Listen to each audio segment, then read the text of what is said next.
வணக்கம் centum app student, நான் உங்கள் கபிலன். நம்ம டெய்லி நியூஸ் பேப்பர் ரீடிங்கில் Dinamani and English Hindu newspaper பார்ப்போம். ஸோ இன்றைக்கி ஜனவரி 20க்கு உண்டான தினமணி நியூஸ் பேப்பரில் எக்ஸாம் பாயிண்ட் ஆஃப் வியூவில் சிலபஸில் என்னென்ன கேட்பாங்களோ, என்னென்ன முக்கியமோ அதை மட்டும் பார்ப்போம். ஓகேவா? வாங்க.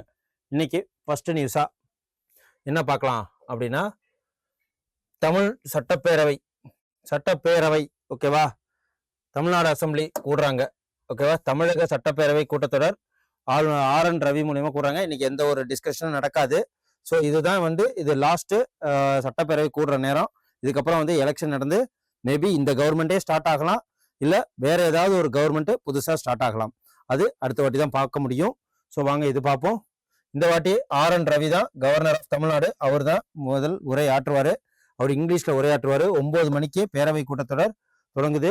ஸோ அதை தொடர்ந்து ஆளுநர், அதுக்கப்புறம் பேரவைத் தலைவர் அப்பாவு தமிழில் ஆளுநர் உரையை வாசிப்பார். ஸோ இதுதான் இன்னைக்கு நடக்க போகுது. இதுக்கப்புறம் என்ன நடக்கலாம் அப்படின்னா, ஓல்டு பென்ஷன் ஸ்கீமை பற்றி டிஸ்கஷன் பண்ணலாம். இது வரைக்கும் 4 வருஷம் என்னென்ன நீங்கள் வளர்ச்சி கொண்டு வந்தீங்க அப்படின்னு சொல்லிட்டு அப்போசிஷன் பார்ட்டி கேள்வி கேட்கலாம். ஸோ பட்ஜெட் வரப்போகுது, அதை பற்றி கேள்வி கேட்கலாம். அப்புறம் அக்ரிகல்ச்சர் பட்ஜெட் போயிருக்கு, அதை கேட்கலாம். ஸோ இதெல்லாம் ஏகப்பட்ட காரசாரமான நியூஸ் இந்த வாட்டி இருக்கும். ஓகேவா? அதை நம்ம டெய்லி நியூஸ் பேப்பரில் பார்க்கும்போது என்ன ஹைலைட்டா நடந்தது அப்படிங்கிறத பார்ப்போம். ஸோ இன்னைக்கு உண்டான விஷயம் இதுதான். ஓகே, அதுக்கப்புறம் வேற இன்னொன்று ஒரு ஷாக்கான நியூஸ் என்ன அப்படின்னா, தங்கம் விலை புதிய உச்சம் 1,07,600 ரூபாய் உயர்ந்திருக்கு. அதுக்கப்புறம் அதை தொடர்ந்து வெள்ளி விலை கிராமுக்கு 8 உயர்ந்து 318க்கும் 1 கிலோ கட்டி 8,000 ரூபாய்க்கும் விற்பனை ஆயிட்டு இருக்கு. ஓகேவா? ஸோ இதை பார்த்துங்க. எதனால அப்படின்னா, யூஎஸோட டாலர் அவங்க ரொம்ப பிரச்சனை பண்ணிட்டு இருக்காங்க. வெனிசுவேலா இப்போதான் கைப்பற்றினாங்க. இப்போ கிரீன்லாந்தை கேட்டுட்டு இருக்காங்க. யூரோப்பியன் யூனியன் 8 நாடுகளுக்கு, யூரோப்பியன் யூனியன் பிளஸ் இங்கிலாந்துக்கு சேர்த்து கிட்டத்தட்ட 15%, 25% டேரிஃப் போட போறோம்னு சொல்லிட்டு அறிவிச்சிருக்கிறாரு.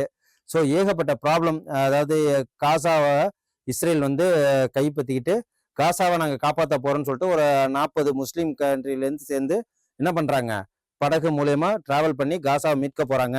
ஸோ ஈரான் USA பிரச்சனைகள் போயிட்டு இருக்கு. ஸோ அதுக்கப்புறம் ரஷ்யாவுக்கும் உக்ரைனுக்குமே பிரச்சனை போயிட்டு இருக்கு இல்லையா? ஸோ இது மாதிரி வேர்ல்டு அசோசியேஷன் இதில் பிரச்சனைகள் போயிட்டு இருக்கிறதுனால இந்த கோல்டு ரேட் அதிகமாகுது. இதை மீன் பண்றதுக்காக இது எப்படியும் விலைகள் அனைத்துமே குறையும். எல்லாமே பூமாகிற ரேட்டுக்கு போகாது. ஏதோ ஒரு இந்த பிரச்சனைலாம் சால்வ் ஆகி திரும்பி பாதி ரேட்டுக்கு குறையறதுக்கு வாய்ப்பு இருக்கு. Wait and see the market. Okay, மார்க்கெட்டை பார்த்தா தான் தெரியும்.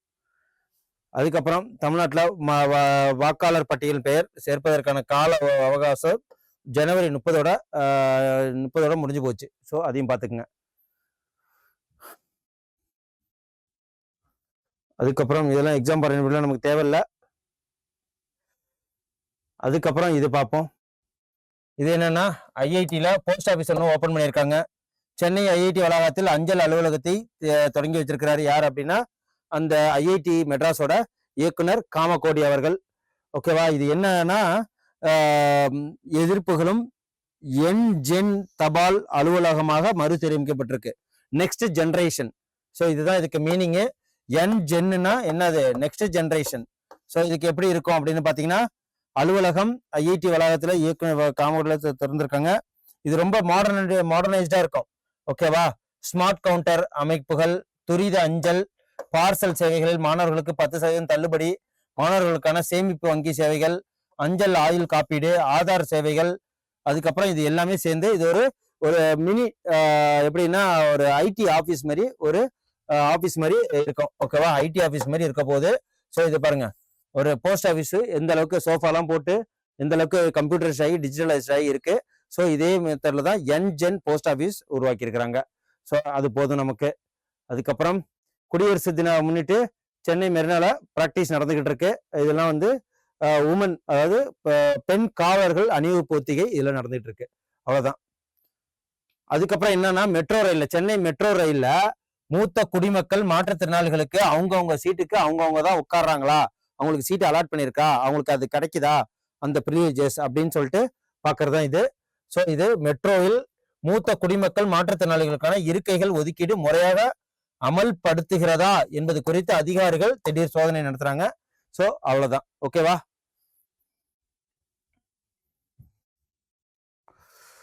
அதுக்கப்புறம் இது என்ன அப்படின்னா இதுவும் தெரிஞ்சுப்போம். ஓகேவா? சிஐஎஸ்எஃப் அப்படின்னா சென்ட்ரல் இண்டஸ்ட்ரியல் செக்யூரிட்டி ஃபோர்ஸ். இவங்க என்ன பண்ணுவாங்க அப்படின்னா அந்த சென்ட்ரல் கவர்மெண்டோட ஆஃபீஸ்களுக்கு, அதுக்கப்புறம் வந்து ஏர்போர்ட்டு, அதுக்கப்புறம் போர்ட்டு, ஸோ அதுக்கப்புறம் கவர்மெண்ட் கம்பெனிஸில், கவர்மெண்ட் பொது இடங்களில், ஸோ அங்கெல்லாம் என்ன பண்ணாங்க, பாதுகாப்பு கொடுப்பாங்க. கிட்டத்தட்ட இவங்க சென்ட்ரல் இண்டஸ்ட்ரியல் செக்யூரிட்டி ஃபோர்ஸு கிட்டத்தட்ட 4 லட்சம் பேர் இருக்காங்க. இவங்க என்ன பண்ணுறாங்க அப்படின்னா மத்திய தொழில் பாதுகாப்பு படையினரின் வந்தே மாதரம் மிதிவண்டி பயணம். ஸோ இதுதான் இது என்ன கொண்டு வராங்க, வந்தே மாதரம் மிதிவண்டி பயணம் ஜனவரி 28 ஆரம்பிச்சு பிப்ரவரி 22ஆம் தேதி வரை கடலோரம், ஸோ கடல்ல வழியா பிரயாணம் பண்றாங்க. கிட்டத்தட்ட எத்தனை பேர் அப்படின்னு பாத்தீங்கன்னா 63 பேர் நினைக்கிறேன். ஸோ இதுதான் 65 பெண்களும் 65 ஆண்களும் மொத்தம் 130 பேர் பங்கேற்கிறாங்க. 9 கடலோர மாநிலங்களில் சுமார் 1000க்கும் மேற்பட்ட கடலோர கிராமங்களையும் கடந்து செல்லுது. ஓகேவா? 6 பேருந்து துறைமுகங்களை பாதுகாக்கும் துறைமுகங்களை பாதுகாக்கிற பணியிலையும் இவங்க இருக்காங்க. ஸோ இதுதான் இப்ப யார் வந்து இதை அறிவிச்சிருக்காங்கன்னா ஐஜி, தென்மண்டல IG S Saravanan, DIG R Ponni அவர்கள் இதை அறிவிச்சிருக்காங்க. இதுக்கு பேர் என்ன அப்படின்னா வந்தே மாதரம் மிதிவண்டி பயணம். ஓகே, எதனால அப்படின்னா இந்த பேர் வச்சிருக்காங்கன்னா 150வது ஆண்டை கொண்டாட, அதாவது வந்தே மாதரம் பாடலின் 150வது பாடலை நினைவு கூறும் வகையில தான் இதுக்கு வந்தே மாதரம் மிதிவண்டி பயணம். இது போன வருஷமும் இது நடந்திருக்கு. கிட்டத்தட்ட 25 நாள்ல 6500 கிலோமீட்டர் பயணம் செய்வாங்க. குஜராத் மாநிலம், லக்பத் மேற்கு வங்க மாநிலம், பக்காலி ஆகிய 2 இடங்களில் இருந்து குழுவினராக இவங்க வர்றாங்க. ஓகேவா? 6500 கிலோமீட்டர். ஸோ இது பாத்துங்க மொத்த கிலோமீட்டரு, வேற ஒன்றும் இதுல இல்லை. ஓகே, அப்புறம் ஊரக மருந்து சேவைக்கு நடமாடும் வாகனம் அறிமுகம். இது என்ன அப்படின்னா சென்னை சிம்ஸ் மருத்துவமனை சார்பில் தொடங்கப்பட்டுள்ள Sims hello doctor health and wheels, hello doctor health and wheels அப்படிங்கிறது ஸோ எல்லா கிராமங்களுக்கும் ஸோ இது மெடிக்கல் சர்வீஸ் கொடுக்கறது தான் இந்த சிம்ஸோட வேலை. ஓகே, அதுக்கப்புறம் நூலகம் என்னும் அறிவு கோயில். இது அதுக்கு முன்னாடி எப்போதும் எப்படி மீட்டெடுப்பது அப்படின்னு சொல்லிட்டு பார்ப்போம். இது என்ன அப்படின்னா இது பொருளாதார நிர்வாக சீர்திருத்தங்கள் இந்தியாவில் மேற்கொள்ளப்பட்டு வந்திருக்கு. இதுல என்ன சுருக்கமாக இந்த இதுல சொல்றாங்க அப்படின்னா என்னதான் வந்து ஸ்கீம்ஸ் அதிகமா ப்ரோக்ராம்ஸ் யோஜனாக்கள் வந்தாலும் அது நடைமுறைப்படுத்துறதும் இல்லை. ஸோ அலுவலர்களையும் அது நடைமுறைப்படுத்துறது இல்லை அப்படின்னு சொல்றாங்க. இந்தியா இன்னும் வளர்ச்சி அடைந்த நாடுகளுக்கு நிகராகவும் உயரவும் இல்லை அப்படின்னு சொல்றாங்க. என்ன அப்படின்னா சோலார் எனப்படும் சூரிய மின்சக்தி திட்டத்தை முன்னெடுக்க 116 அனுமதிகளும் விசைகளும் தேவைப்படுகின்றன அப்படின்னு சொல்றாரு. ஸோ இதுல சிஸ்டத்துல தான் பிரச்சனை இருக்கு. ஸோ இது எதெல்லாம் சொல்றாங்க அப்படின்னா ஒரு திட்டம் வருது அப்படின்னா அதை நடைமுறைப்படுத்துறதுல நடைமுறைப்படுத்துற அரசியல்வாதிகள் அதுக்கு முன்னாடியே அதை மாத்திடுறாங்க. ஸோ 5 வருஷத்துக்கு முன்னாடி அலுவலர்களும் அதை விரைந்து செயல்படுறது இல்லை. ஸோ இதுல சிஸ்டம் மட்டும்தான், அதாவது ப்ரோக்ராம் மட்டும் தான் போடுறாங்க, அதை யாரும் செயல்படுத்தல அப்படின்னு சொல்லிட்டு இந்த இதுல சொல்றாங்க. என்னன்னு சொல்லிட்டு பார்ப்போம்.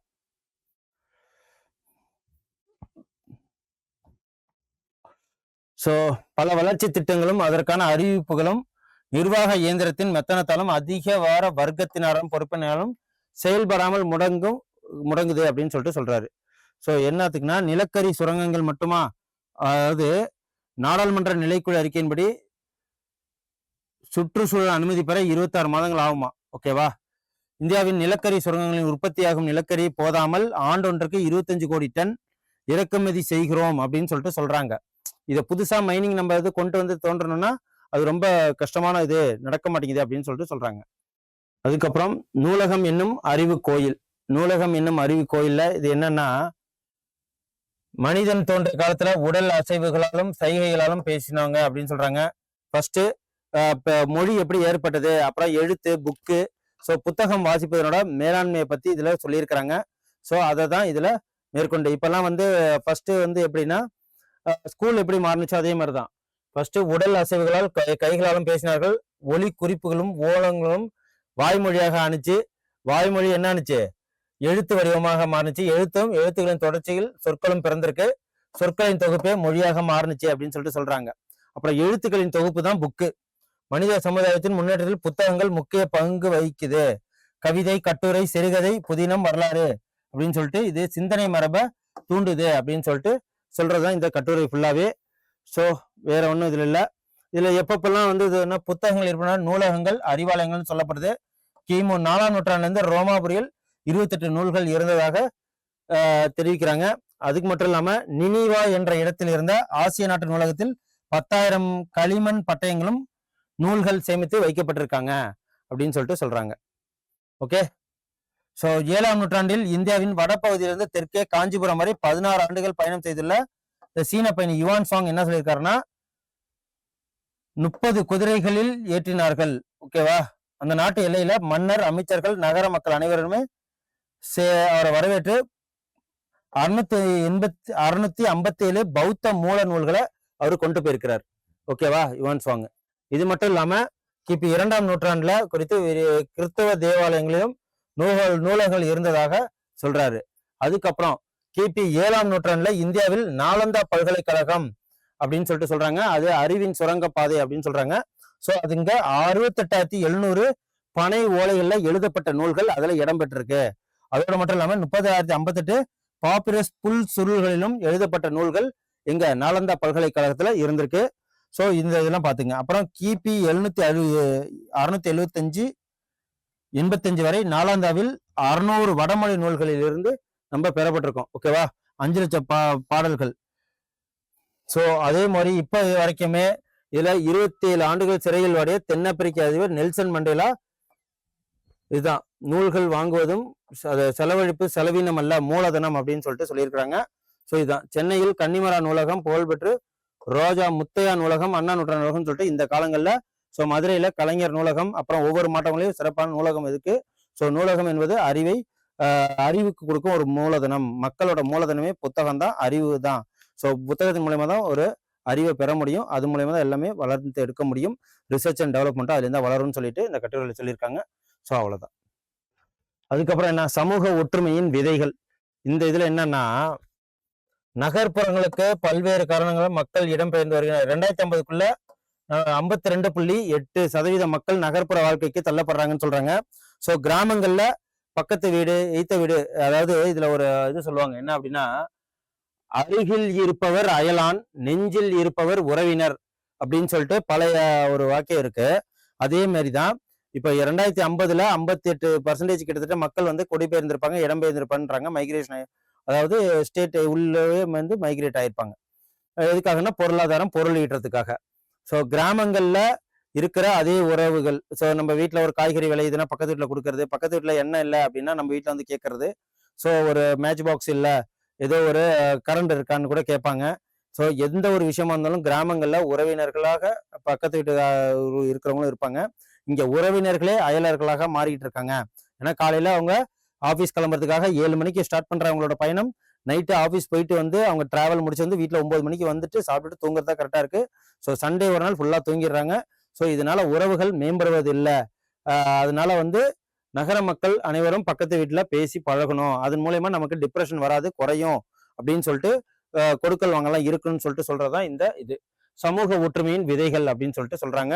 ஸோ இதுல பாருங்க, அண்டை வீட்டார் உறவு அன்பால் தலைக்கிறது, சண்டையால் சிதறுகிறது. விட்டு கொடுத்தவர் கெட்டு போவதும் இல்லை, நல்லுறவை பேணுவது சமூக அமைதிக்கும் தனி மனித மகிழ்ச்சிக்கும் மிகவும் அவசியம் அப்படின்னு சொல்லிட்டு சொல்றாங்க. ஸோ அனைவரும் அயலார்கள், அதாவது அக்கம் பக்கத்து வீட்டுல உறவினர்களாக பழக வேண்டும் அப்படின்னு சொல்லிட்டு சொல்றதுதான் இந்த கட்டுரை. அதுக்கப்புறம் பாஜகவோட தலைவரா நிதின் நவீன செலக்ட் பண்ணியிருக்காங்க. நிதின் நவீன், ஓகேவா. பாஜகவோட அதாவது தில்லி பாஜக தலைமையில் நிதின் நவீனுக்காக திங்கட்கிழமை வேட்புமனு தாக்கல் செய்த பாஜக தேசிய தலைவர் ஜே பி நட்டா. என்ன அப்படின்னா, நிதின் நவீன தேசிய தலைவரா, பாஜகவோட தேசிய தலைவரா நியமனம் பண்ணியிருக்காங்க. இவருக்கு எவ்வளோ 45 வயசு தான் ஆகுது. ஸோ பாஜக தேசிய தலைவராக நிதின் நவீன் போட்டியின்றி ஒருமனதாக தேர்ந்தெடுக்கப்பட்டிருக்கிறார். இதுக்கு முன்னாடி ஜே பி நட்டா இருந்தாரு. அது யார் அப்படின்னா, பீகாரை சேர்ந்த மறைந்த பாஜக மூத்த தலைவரும் முன்னாள் எம்எல்ஏவுமான நவீன் கிஷோர் பிரசாத் சின்ஹாவோட மகன் தான் இந்த நிதின் நவீன். ஓகேவா. ஸோ இப்போதைக்கு பாஜக தலைவர் யாரு அப்படின்னா தெரியும். பாஜக எந்த அளவுக்கு பொலிட்டிக்கல் இதுல மிகப்பெரிய வியாபிச்சிருக்கு, எந்த அளவுக்கு ஸ்ட்ராங்கா இருக்கு. 3 தடவை ஆட்சி அமைச்சிருக்காங்க. பல மாநிலங்கள்ல அவங்க தான் ஆட்சி நடத்திட்டு இருக்காங்க. அப்பேற்பட்ட பெரிய கட்சிக்கு இப்போதைக்கு ஒரு 45 வயசான இளைஞர் வந்து, அதாவது நிதின், ஓகேவா, நிதின் நவீன் வந்து பாஜக தலைவரா ஒருமனதாக தேர்ந்தெடுக்கப்பட்டிருக்கிறார், தேசிய தலைவர். ஓகே. அதுக்கப்புறம் போலாந்து துணை பிரதமர் ஜெய்சங்கர் கண்டனம் என்ன அப்படின்னா, பாகிஸ்தானுடன் இணைந்த காஷ்மீர் கூட்டறிக்கை, அது வந்து கண்டனம். பாகிஸ்தான் போலாந்து கூட்டறிக்கையில் காஷ்மீர் குறித்த கருத்து இடம்பெற்றிருந்ததற்கு போலாந்து வெளியுறவுத்துறை அமைச்சரிடம் நம்மளோட வெளியுறவுத்துறை அமைச்சர் ஜெய்சங்கர் வந்து கண்டனம் தெரிவிச்சிருக்காங்க. காஷ்மீர் வந்து இந்தியாவோடது அப்படின்னு சொல்லிட்டு. ஸோ அது ஓகே. அதுக்கப்புறம் செவிலியர் உதவியாளர் நியமனம், நர்ஸுகளுக்கெல்லாம் ஒரு உதவியாளர், ஓகேவா. எப்பன்னா தமிழகத்தில் 999 செவிலியர் உதவியாளர் பணியிடங்களை நிரப்புவதற்காக அறிவிப்பு மருத்துவ பணியாளர் தேர்வு வாரியம் வெளியிட்டிருக்கு. ஓகே. இது வந்து சம்பளம்னா 15,700 முதல் 58,100 வரை வழங்கப்படுது. ஸோ எதுல போய் விவரங்கள் பார்க்கணும்னா www.mrb.tnov.gov.in இதில் போய் பார்த்துக்கணும். ஓகே. அப்புறம் மாற்றுத்திறனாளிகளுக்கு 7% இடஒதுக்கீடு கோரி மனு, மத்திய அரசு பதிலளிக்க உத்தரவு அப்படின்னு சொல்றாங்க. இந்த நாடாளுமன்றத்தில் இப்போதைக்கு சீட்லாம் இருக்கு இல்லைங்களா, அதுல 7% இடஒதுக்கீடு தனியா வந்து யாரு மாற்றுத்திறனாளிகளுக்கு வேணும் அப்படின்னு சொல்லிட்டு சொல்லியிருக்காங்க. ஸோ இது பார்ப்போம்.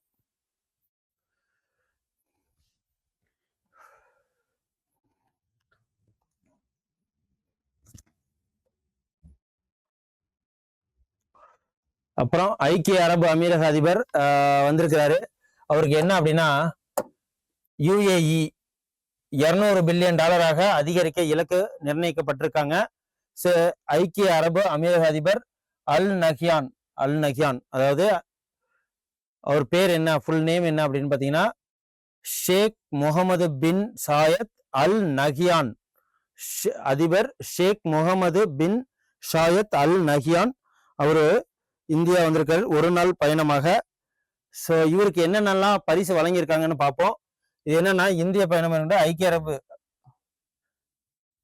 குஜராத்தோட தனித்து கலை பொருளான ஊஞ்சலை அவரு பரிசா வழங்கியிருக்கிறாரு. அதோட மட்டும் இல்லாம பஷ்மினா, அதாவது ஐக்கிய அரபு அமீரக அதிபருடன் பஷ்மினா சால்வையையும் பரிசாக வழங்கியிருக்காரு. அப்புறம் தெலுங்கானா மாநில கலைஞர்களால் வெள்ளியில் பாரம்பரியமிக்க வடிவமைப்பில் உருவாக்கப்பட்ட பேழையில் இந்த சால்வையை வைத்து அன்பளிப்பாக வரணும். அதாவது வெள்ளியில செய்யப்பட்ட ஒரு பாக்ஸ், அதான் பேழைன்னு சொல்லுவாங்க. அது உள்ள அந்த பஷ்மினா, காஷ்மீர் பஷ்மினா ஷாலை வச்சு ஒரு கிஃப்ட் வழங்கியிருக்கிறாரு. இதோட மட்டும் இல்லாம குஜராத்தில் தனித்துவமான கலைப்பொருளான ஊஞ்சலை அவரு பரிசீலிச்சிருக்காரு. இது எங்கன்னா, குஜராத் கலைஞர்களால் கையால் கடைந்து பல வேலைவாய்ப்புகள் செய்யப்பட்ட இந்த குஜராத் ஊஞ்சலை வந்து பரிசீலிச்சிருக்கிறாரு. ஸோ இதுல என்ன இங்க வந்திருக்காங்க அப்படின்னு பாத்தீங்கன்னா, 5 லட்சம் மெட்ரிக் டன் LNG, அதாவது லிக்விஃபைடு நேச்சுரல் கேஸ், LNG இருக்கு இல்லையா. ஸோ LNG இயற்கை எரிவாயு இந்தியாவுக்கு அதிக அளவு விநியோகிப்பதில் 2வது இடத்துல தான் இது UAE இருக்கு. ஓகேவா. கத்தாரை தொடர்ந்து, கத்தார் ஃபர்ஸ்ட் இடத்துல இருக்கு. இது 2030க்குள்ள 5 லட்சம். ஸோ 2030ஆம் ஆண்டுக்குள் இரு நாடுகளுக்கும் இடையிலான வர்த்தகத்தை $2 பில்லியன், அதாவது 18.17 லட்சம் கோடி அதிகரிக்க இலக்கு நிர்ணயம் வச்சிருக்காங்க. ஓகேவா.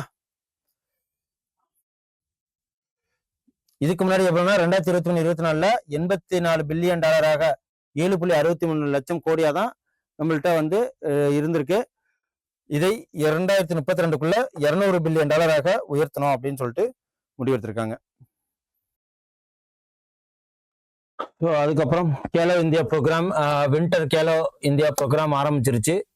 ஸோ கேலோ இந்தியா 6வது குளிர்கால விளையாட்டு போட்டி எப்போ ஜனவரி 2லேருந்து லே லடாக் அங்கே தொடங்குது. இப்போதைக்கு இதோட மினிஸ்டர் யாரு,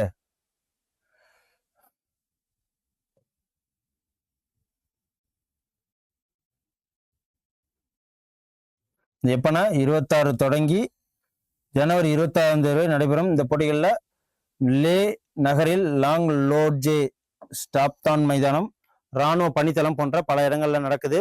ஸோ அப்படின்னு சொல்லிட்டு கிரண் ரிஜ்ஜு அவர்கள் இதை அறிவிச்சிருக்காங்க. ஓகே.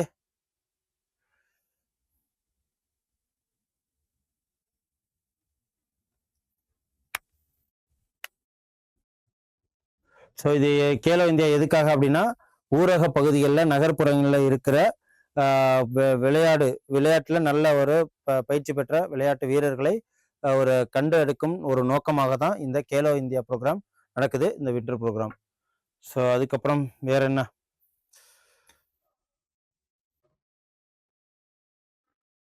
அப்புறம் சிரிய அரசு குர்து ஆயுத குழு இடையே போர் நிறுத்தம். இது என்னன்னா இப்போ சிரியாவில் நடக்குது இல்லைங்களா, குர்து இன மக்களின் ஆயுத குழு அது வந்து இப்போ இப்போதைக்கு போராட்டம் நிறுத்ததா சொல்லியிருக்காங்க. அது மட்டும் இல்லாமல் காசாவில் ஏகப்பட்ட இஸ்ரேலோட ஆதிக்கம் நிலை பெற்றிருக்கு. அதுக்கப்புறம் இன்னொன்று,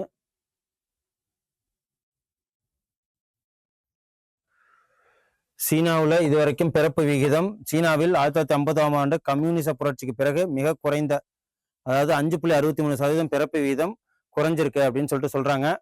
ஸோ இந்த வாட்டி எவ்வளோன்னா, நம்ம தான் இந்தியா தான் 2025 UN விவரப்படி இந்தியா வந்து பிறப்பு விகிதத்தில் அதிகமாக இருந்து மக்கள் தொகையில் நம்ம தான் அதிகம். ஸோ மக்கள் தொகை 140.4 கோடியாக குறைந்திருக்கு. அது மட்டும் இல்லாமல் சீனா தற்போது 60 வயதை கடந்தவர்களின் எண்ணிக்கை 32.3 கோடியாக அதிகரித்த நிலையில் இதுக்கப்புறம் வந்து இளம் தலைமுறையினர் கம்மியாக இருக்கும். கடந்த ஆண்டில் சீனாவில் பிறந்த குழந்தைகளின் எண்ணிக்கை 79.2 லட்சமாக இருக்கு. அது 16.2 லட்சமாக 17% குறைவா இந்த வருஷம் பிறந்திருக்கு. ஓகேவா? ஸோ இப்போதைக்கு சீனாவில் பர்த் இண்டெக்ஸ் ரொம்ப கம்மியாக இருக்கு. ஸோ இறப்பு இண்டெக்ஸும் கம்மியாக தான் இருக்கு. பர்த் இண்டெக்ஸ் போன வருஷத்தோட இந்த வருஷம் 17% கம்மியாக இருக்கு. அதான் இதில் சொல்றாங்க. ஓகேவா? இது எப்படி கட்டுப்படுத்துறாங்க அப்படின்னா, குறைந்து வருவது அந்த நாட்டின் வருங்கால பொருளாதார வளர்ச்சிக்கு பெரும் சவாலாக உருவெடுத்திருக்கு. இதையொட்டி குழந்தை பெற்றுக்கொள்ளும் தம்பதிகளுக்கு நேரடி ஊக்கத்தொகை வழங்குதலும், திருமண சேவைகள் மற்றும் ஆரம்ப பள்ளி போன்ற துறைகளுக்கு வரி விலக்கம் அளிச்சிருக்காங்க. ஓகேவா? நிறைய பேர் வந்து குழந்தை பெற்றுக்கிறதுல ரொம்ப கேர்ஃபுல்லா இருக்காங்க. ஸோ இது பிறப்பு விகிதம் கம்மியானா என்ன பிரச்சனைகள் வரும்னு சொல்லுவாங்க. வருங்கால பொருளாதார வளர்ச்சிக்கு பெரும் சவாலாக இருக்குன்னு சொல்லியிருக்காங்க. சீனாவில் தற்போது 60 வயதை கடந்தவர்கள் எண்ணிக்கை 32.3 கோடியாக அதிகரித்திருக்கு. ஓகேவா? ஸோ இதனால டிபெண்டன்சி நிறைய போயிடும். ஸோ அதனால ரொம்ப பிரச்சனைக்கு உள்ளாக்கப்படுவார்கள் அப்படின்னு சொல்லிட்டு தான் இதில் சொல்றாங்க. அதுக்கப்புறம் திமுக ஆட்சியில் 43 அணைகள் கட்டப்பட்டதா சொல்லிட்டு இருக்காங்க. ஸோ அதையும் பார்ப்போம். என்ன அப்படின்னா, தமிழகத்தில் திமுக ஆட்சியில் இதுவரை 43 அணைகள் கட்டப்பட்டிருக்கு. ஓகேவா? ஸோ செங்கல்பட்டு மாவட்டம் நெம்மேலியில் 342 கோடியில் மாமல்லன் நீர்த்தேக்கம் அமைப்பதற்கான பணியும் தொடங்கி இருக்கிறாங்க. ஸோ 121 தடுப்பணைகள் பணி நடந்திருக்கு. 43 அணைகள் கட்டியிருக்கிறாங்க. 1967 திமுக ஆட்சிக்கு வந்த பிறகு வந்து 2011 வரைக்கும் 43 அணைகள் கட்டப்பட்டதா சொல்லியிருக்காங்க. ஓகே, ஸோ அவ்வளோதான் இன்னைக்கு உண்டான நியூஸ் பேப்பர், இவ்வளோதான். ஸோ நாளைக்கு ஒரு தினமணி நியூஸ் பேப்பரில் உங்களை வந்து சந்திக்கிறேன். நன்றி, வணக்கம். Send a map. You dare to dream, we care to accomplish.